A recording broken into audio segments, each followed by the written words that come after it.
পার্বতী মহাদেবকে জিজ্ঞেস করলেন, হে প্রাণনাথ, অনেকদিন আগে আপনি বলেছিলেন যে নিয়মিত গীতা পাঠ করলে নাকি দেবতারা পর্যন্ত সেই ব্যক্তির বশীভূত হয়ে থাকে। আমাকে সেই ব্যাপারে বিস্তারিত বলুন। মহাদেব বললেন, দেবী, তুমি ঠিকই শুনেছ। যে ব্যক্তি গীতার দ্বাদশ অধ্যায় নিয়মিত পাঠ করেন তাকে দেবতা পর্যন্ত অত্যন্ত শ্রদ্ধার চোখে দেখে। আজ আমি তোমাকে এই সংক্রান্ত একটি কাহিনী বলবো, তুমি তা শ্রবণ করো। অনেক বছর আগে বৃহদ্রথ নামে এক রাজা ছিলেন। সেই সময় তার মতো পরাক্রমশালী রাজা আর কেউ ছিল না।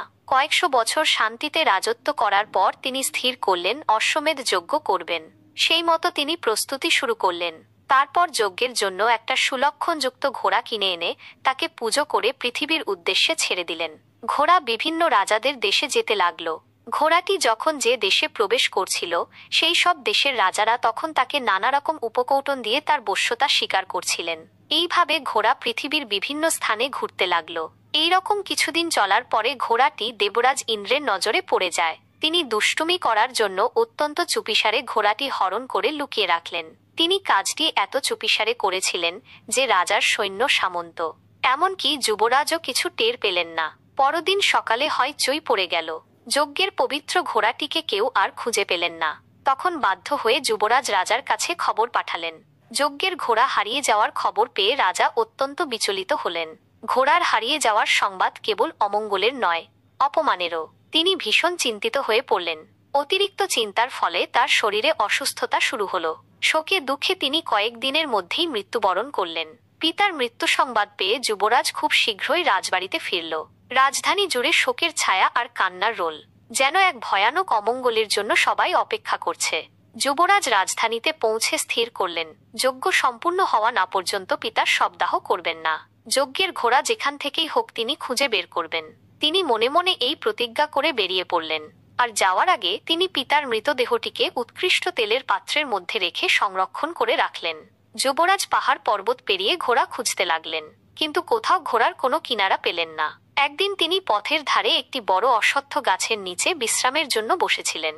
চিন্তায় ও ক্লান্তিতে তাকে ভীষণ বিষণ্ণ লাগছিল। সেই গাছের তলাতেই এক বৃদ্ধ ভিক্ষুক বসেছিলেন। ভিক্ষুক হলেও তাকে দেখে ভিক্ষুক বলে মনে হচ্ছিল না। তার শান্ত সৌম্য চেহারা থেকে যেন এক অপার্থিব জ্যোতি বের হচ্ছিল। এক অপরিচিত যুবককে এভাবে বিষণ্ণ মনে বসে থাকতে দেখে তার মনে কৌতূহল জাগ্রত হলো। তিনি যুবরাজকে বললেন, ওহে পুত্র, তোমাকে এত বিষণ্ণ দেখাচ্ছে কেন? তোমাকে দেখে তো কোনো বড় ঘরের সন্তান বলেই মনে হচ্ছে। তুমি তাহলে এখানে কি জন্য এসেছ? যুবরাজ বলল, আমি মহারাজ বৃহদ্রথের পুত্র। আমার পিতা অশ্বমেধ যজ্ঞ করতে গিয়েছিলেন, কিন্তু কিভাবে যেন আমাদের যজ্ঞের ঘোড়াটি চুরি হয়ে যায়। এই শোকে দুঃখে অপমানে আমার পিতার মৃত্যু হয়। আমি তার দেহকে তেলের মধ্যে সংরক্ষণ করে রেখে যজ্ঞের পবিত্র ঘোড়াটি খুঁজতে বেরিয়েছি। ভিক্ষুক যুবরাজের কথা শুনে বললেন, বুঝেছি। তুমি এক কাজ করো, এখান থেকে দক্ষিণে কোলাপুর নামে এক শহর হয়েছে। সেখানে দেবী মহালক্ষ্মী অধিষ্ঠান করেন। এই জায়গাটি এক অত্যন্ত পবিত্র তীর্থস্থান। এখানে পুজো দিলে সকলের মনস্কামনা পূর্ণ হয়। মানুষ তো কোনো ছাড়, দেবতারাও এখানে এসে দেবী মহালক্ষ্মীর পূজা করেন। তুমি তার কাছে গিয়ে পুজো দিয়ে তোমার মনোবাঞ্ছা বলো, তিনি নিশ্চয়ই তোমার সহায় হবেন। ভিক্ষুকের কাছে এই বৃত্তান্ত শুনে যুবরাজ যেন এক আশার আলো দেখতে পেল। সে তখনই ঘোড়া ছুটিয়ে কোলাপুরের উদ্দেশ্যে রওনা হয়ে গেল। 2 দিন 2 রাত্রি টানা ঘোড়া ছুটিয়ে ভোরবেলায় সে কোলাপুরে এসে পৌঁছালো। সেখানে পৌঁছে সে প্রথমে মণিকান্ত সরোবরে স্নান করে নিল। তারপর শুদ্ধ হয়ে পোশাক পাল্টে পুজোর সামগ্রী কিনে সে দেবীকে ভক্তিভরে পুজো দিল।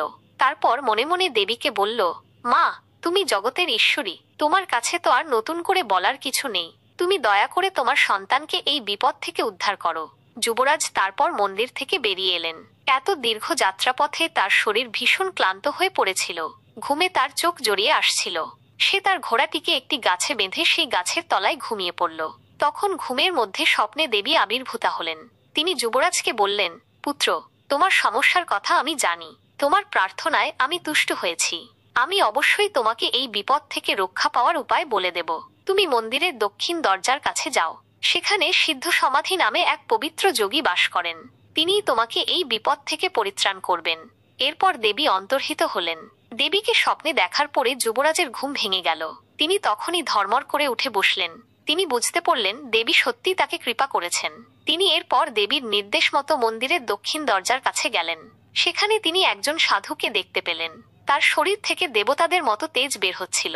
তিনি বুঝলেন ইনিই সেই যোগী। তিনি সাধুর কাছে গিয়ে হাত জোড় করে চুপ করে দাঁড়িয়ে রইলেন। যুবরাজ কাছে যেতেই যোগী চোখ খুললেন। তিনি বলেন, যুবরাজ দেবী, আমাকে তোমার কথা বলেছেন, আমি অবশ্যই তোমাকে সাহায্য করব। এরপর তিনি ধ্যানে বসলেন। তারপর চোখ খুলে বললেন, আমি ধ্যানে বসে দেখেছি দেবরাজ ইন্দ্র তোমার অশ্বমেধের ঘোড়া চুরি করেছেন। দাঁড়াও, আমি তাকে আহ্বান করছি। এরপর সেই যোগী চোখ বন্ধ করে দেবরাজ ইন্দ্রকে আহ্বান করলেন। দেবরাজ তৎক্ষণাৎ তার সামনে এসে উপস্থিত হলেন। যোগী বললেন, দেবরাজ, আপনি মহারাজ বৃহদ্রথের অশ্বমেধ যজ্ঞের ঘোড়াটি নিয়ে লুকিয়ে রেখেছেন। আমি জানি আপনার কোনো অসৎ উদ্দেশ্য নেই, তাই কৃপা করে ঘোড়াটি যুবরাজকে ফেরত দিন। দেবরাজ ইন্দ্র তৎক্ষণাৎ ঘোড়াটি যুবরাজকে ফেরত দিয়ে দিলেন। এরপর যোগী দেবরাজকে বিদায় দিলেন। যোগী এরপর যুবরাজকে কিছুটা জল দিয়ে বলেন, তোমার পিতার মৃত্যুর সময় এখনো হয়নি। দেবরাজ ইন্দ্রের এই রসিকতার জন্য অকালে তোমার পিতা প্রাণত্যাগ করেছে। আমি তোমাকে এই মন্ত্রপুত জল দিলাম, তুমি এটি মহারাজ বৃহদ্রথের শরীরে ছিটিয়ে দেবে, তোমার পিতার প্রাণ ফিরে আসবে।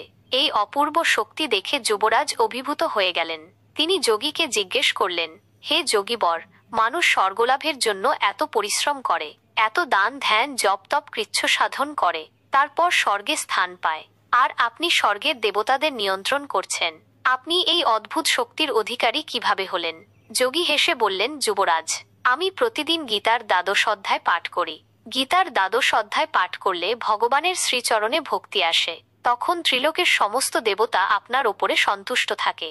তারপর যোগী রাজা ও যুবরাজকে প্রত্যেক দিন গীতার একটি করে অধ্যায় অভ্যাস করার উপদেশ দিলেন। রাজাও এইভাবে প্রতিদিন গীতা পাঠ করতে লাগলেন। এইভাবে তারও ঈশ্বরের চরণে ভক্তি বর্ধিত হল। বন্ধুরা, আমাদের ভিডিওটি ভালো লাগলে একটি লাইক দিয়ে আমাদের উৎসাহিত করবেন। আমাদের চ্যানেলে নতুন আসলে আমাদের চ্যানেলটিকে সাবস্ক্রাইব করে পাশে থাকবেন। ঈশ্বর আপনাদের ভালো রাখুন। জয় শ্রীকৃষ্ণ।